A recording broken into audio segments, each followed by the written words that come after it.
పెళ్లి చేసుకుంటే ఎన్ని కష్టాలు ఉంటాయో ఒక 2 నిమిషాలు అంతే లైన్ లో ఉంటారా, మొత్తం మాటలన్నీ వినపడతాయి నీకు. అంతే లైన్ లో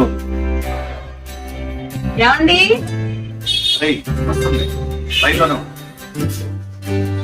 ఏమండి శారీ ఎట్లా ఉంది? అరే వింటున్నావుగా, చాలా బాగుందమ్మా. అంటే డ్రెస్ లో బాలేననే కదా మీ ఉద్దేశం? ఏ చాలా బాగున్నావమ్మా. అంటే నార్మల్ గా అందంగా లేననేగా మీ ఉద్దేశం? అంటే ఇందులో చాలా బాగా అందంగా ఉన్నావు. అంటే నా ఉద్దేశం ఈ కలర్ నీకు చాలా బాగుందని చెప్తున్నాను. అంటే ఈ కలర్ తప్ప ఇంకే కలర్లు బాగుండవనే కదా మీ అర్థం? అంటే ఈ శారీ నీకు